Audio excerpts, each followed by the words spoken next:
Cat's Call by Natasha Duncan-Drake. Published by Whittaker Press. Chapter 1. An Inauspicious Beginning. There is a moment in time, a knife edge for every destiny, and in that moment in time, on that knife edge, a destiny is made or broken. Some say when a destiny is broken, the gods cry. Just occasionally, destiny has a second chance. The day Charlie had missed the bus and missed his interview at the magic shop, it had rained. Charlie would never forget it, because it hadn't just rained a little, it had poured, and he had been soaked to his skin by the time he had made it home. Then he had ended up in bed for 3 days because of the nasty chill he'd picked up. Charlie didn't believe in destiny.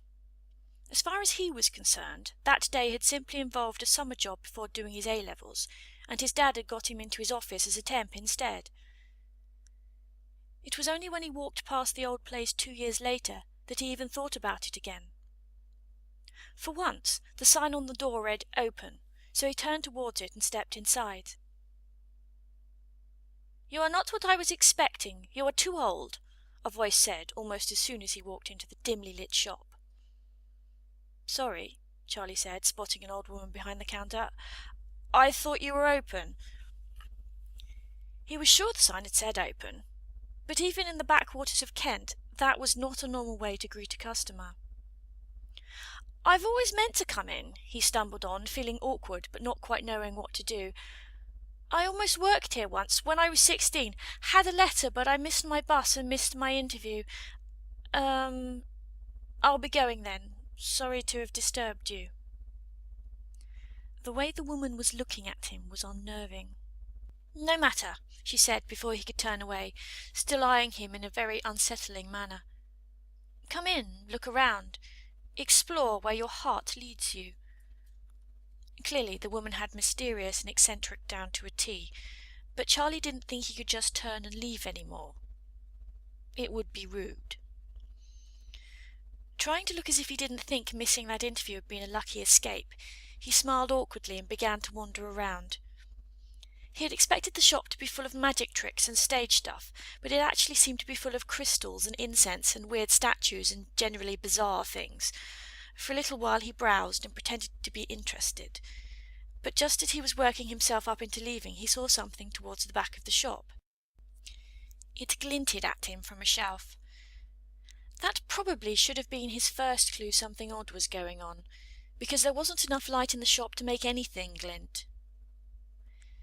Forgetting about his desire to walk out, he stepped over to the shelf and reached out to the object that was hidden at the back. He had no idea what it was, but his hand gripped it and he pulled it out of the shadows. Opening his fingers, he looked down. Disappointment welled through him when all he found was a rather nondescript cat figurine, only about 2 inches tall. It was all beige, as if it had been made out of clay that hadn't been painted. Charlie couldn't even tell what type of cat it was supposed to be. There was no way it could have glinted at him at all. He had to have picked up the wrong thing.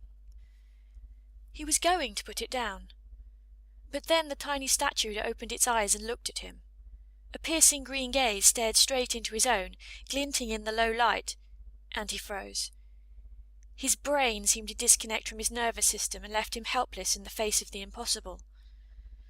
Tiny claws daggered into the skin of his palm as the cat stood up and moved, and Charlie could do nothing except watch. The little creature sniffed at his hand, turning around and walking across his palm towards his wrist as he stared on in fascinated bewilderment. There was no way that what he was seeing could actually be happening.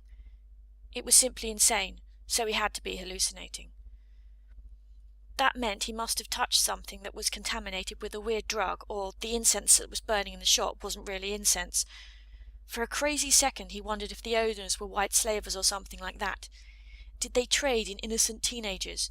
Was that why the woman had not been expecting someone his age? The little cat dug its claws into the delicate skin on the inside of his wrist, and it hurt.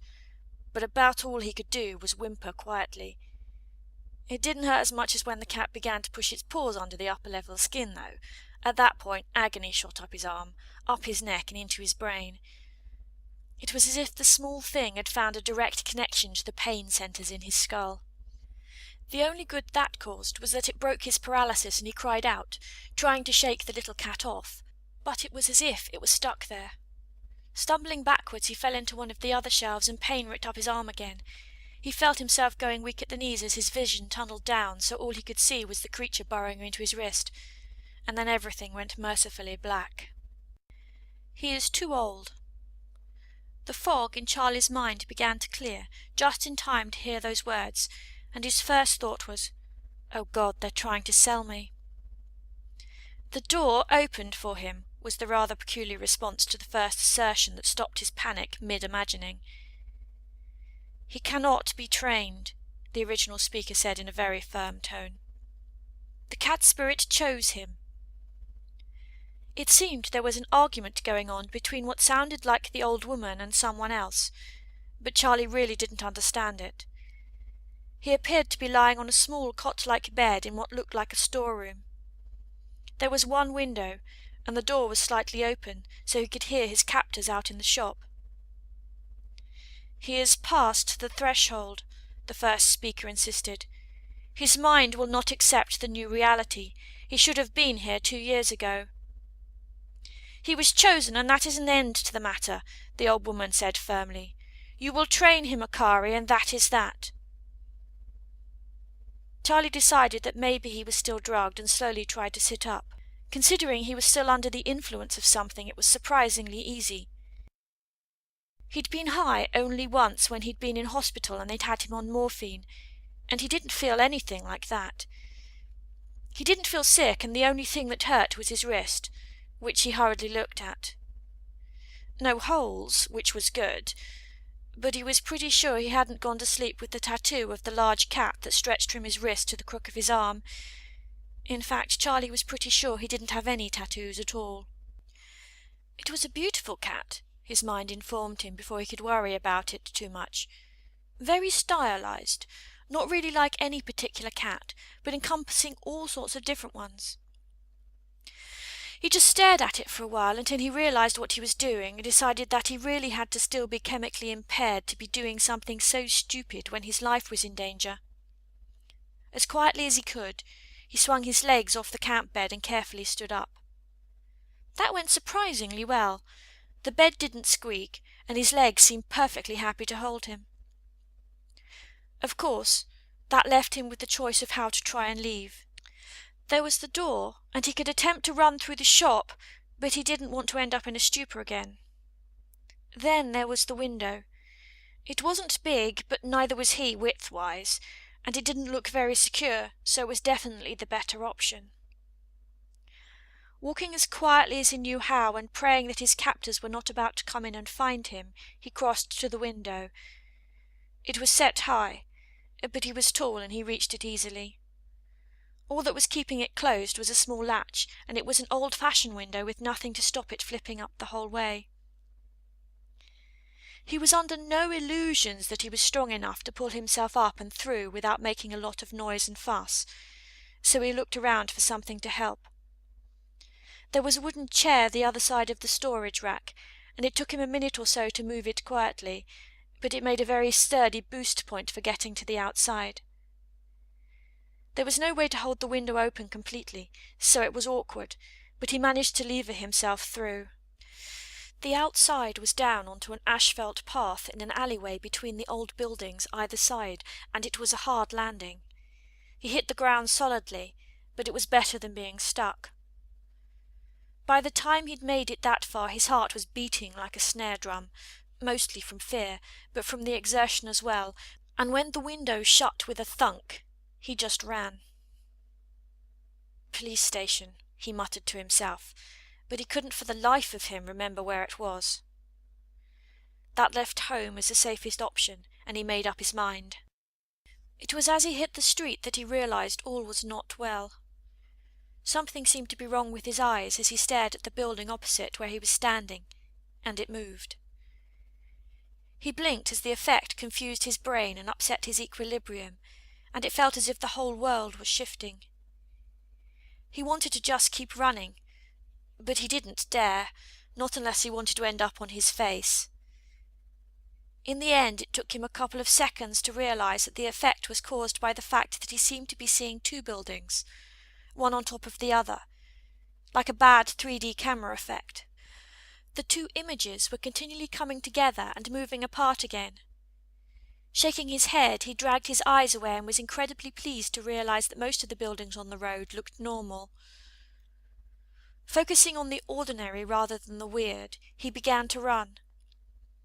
He'd taken the bus to town, but that had mostly been laziness, and he did not want to have to wait around, so he headed home.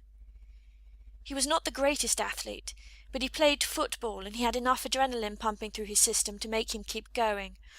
Unfortunately, it soon became obvious that whatever was causing him to see strange things, which as far as he could tell was a completely random phenomenon, was having an effect on his stamina. He began to feel tired very quickly, and he felt light-headed, and the more things he saw doing bizarre hallucinogenic stuff, the worse it became. He barely managed to force himself to keep running in the right direction. By the time Charlie made it home, he wasn't sure what was real anymore, and his mind was working so slowly that all he could think of was sleep. Any other thoughts seemed to have deserted him, and ideas about telling his parents what had happened and calling the police were nothing but distant memories. He let himself in the house and climbed the stairs without even considering anything else, and then staggered into his room, pulling off his clothes, and fell onto the bed face first. It was a huge double bed with one of those space-age mattresses, and it was just so comfortable. He crawled up it slowly, absently thanking whoever had invented such a giving material, and his sister Becky for getting married in March and allowing him to inherit the bed. Nothing had ever felt so glorious as he just lay there and let sleep take him. It was so good he almost purred.